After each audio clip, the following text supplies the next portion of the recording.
In this video, we're going to explore how, if you can click on one of these buttons here, you convert the chart into any other shape here. And this here will show you the right way to do it without the update, because the update will eventually give you an undesirable result. And I'm going to show you every part of it so you have a full understanding of what we're doing here.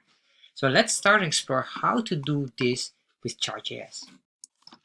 In this video, we're going to focus on one of the viewers' questions, which is how to convert a bar chart into a line chart with a button in chart.js. So this is a very good question, and many people probably want to change the chart. So first of all, let me show you where this question came from. It's one of my other videos about how to start how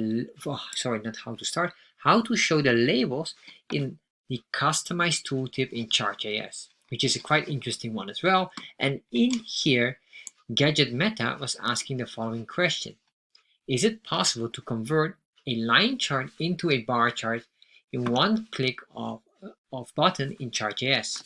So a special thank you to Gadget Meta for asking the question, and yes, it is possible. Let me show you the way.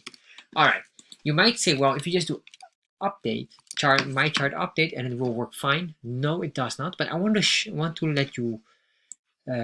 it to you so you can see it yourself. Why? And then after, I'm going to show you the correct way. So before even I do anything, just make sure you copy this text, as I was already talking without saying it. Go here on chartjs3.com, getting started, copy this text, and if you want to understand it, please watch this video here. So I'm going to copy this text here. I'm just going to grab the title here for myself. And then I'm going to save this, refresh, and now we have a bar chart.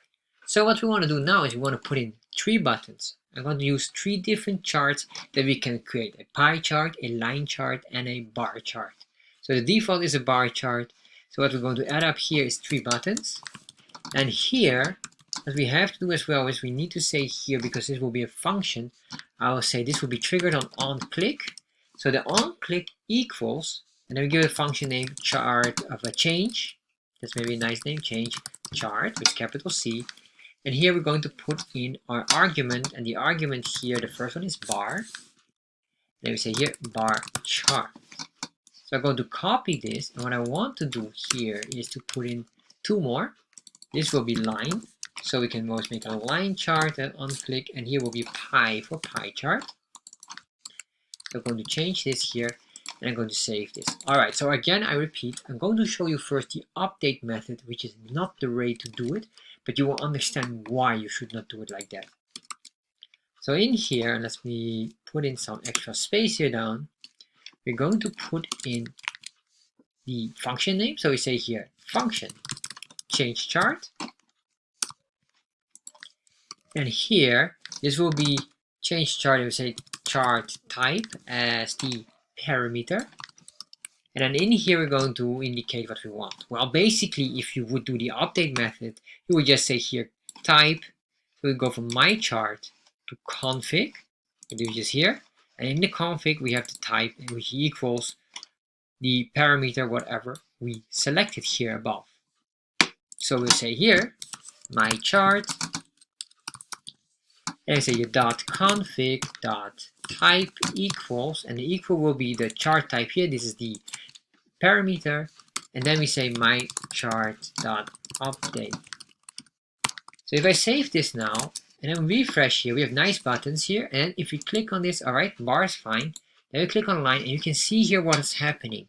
This is not what I want, and this is the reason why update is not desirable, because it doesn't update the grid lines. Especially on Pi, you will see it very clearly that we have the same shape, and this is not desirable. Grid lines are still here, but on line, the bar, or basically on the bar, you can see it starts like this, and then if you do a line, you will see there's space here between, because of the bar structure, of the way how a bar chart is being drawn. You might say, well, if I just convert this from line to bar, well, you will see exactly the opposite issue. So if I refresh here now it works fine here, but then if I go in bar, then here we have what we call the offset area has been removed. So this means that this bar is just being clipped out, and that's not what we want. So now let's go to the official way how to do it, where we have everything consistently maintained. So to do this, we need to basically render the chart here again. But to do this specifically, we must break this here. Basically, we need to pinpoint specifically the canvas because we want to rerun the canvas first and then with the specific values that are matched with that.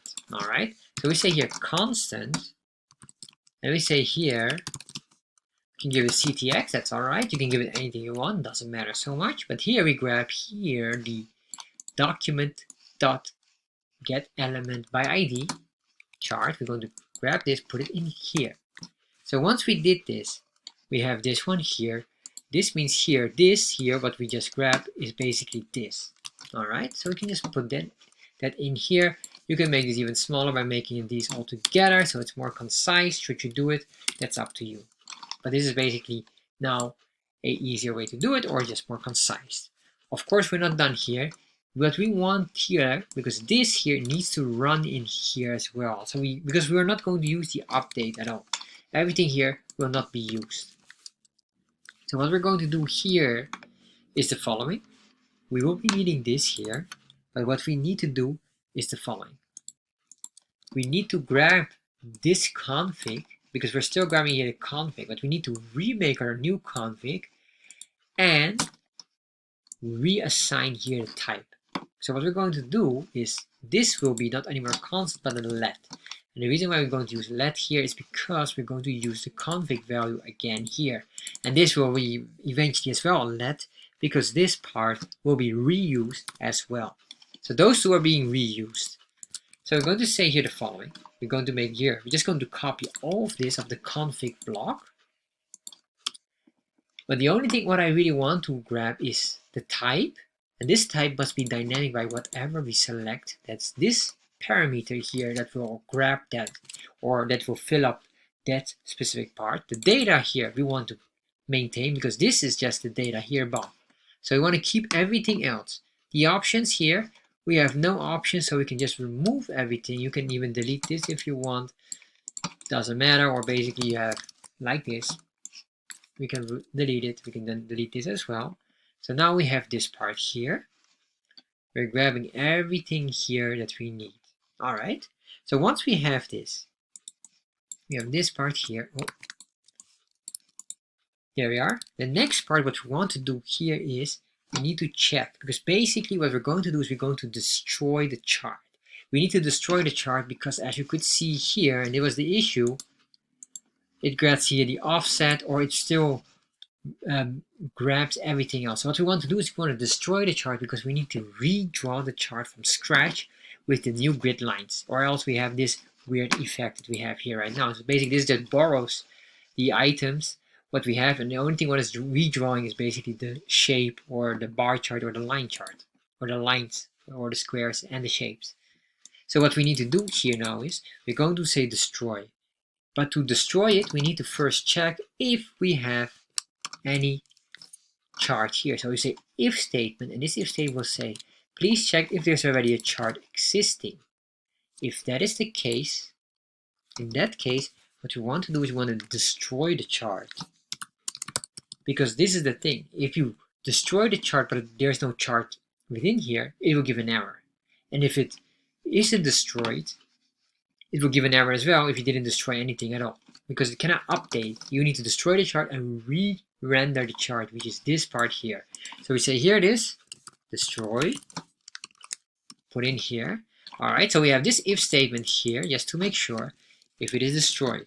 Once it is destroyed, then we have this nice part here. We can just copy this, and we say re-render the chart. This is the render blocks, and we're going to re-render. And here we re-render. We still grab the CTX, which is the constant here, and the config here comes now from this part here that we have. So once we have this here, we can save this, and as we save this, you can refresh, and now you can see here, now we convert to bar chart, and there you are. And if we go to a pie chart, of course, and now it starts to grow as well, and we have to maybe adjust the size of the pie chart here by adjusting this. Let's make this 500. Refresh, bar, line, pie. There we are. Because the pie is a square, that's why you have a different shape. And this is the way how you can do it. You might say, can we do the bubble?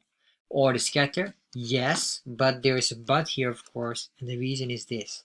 A scatter and a bubble have a different structure in their data set. Basically in here, the data here, they work with the x, y values and the x, y, and r values. So that's why I would not recommend it unless you want to redraw the data as well.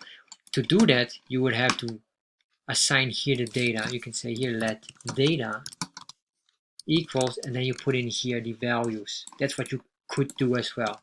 But then basically you're not really changing a chart, you're drawing a complete new chart from scratch. Well, here we're just borrowing the data as from above. So this is the most important part. So if you are interested in this and maybe you would like to know even more, one of the other interesting facts is this one here. I would highly recommend you to watch this as well, which shows you how to create clickable bar chart links in chart.js, because this here covers data structures, which is an extreme advanced topic which can do a lot of nice items. I would highly recommend you to check out this video as well.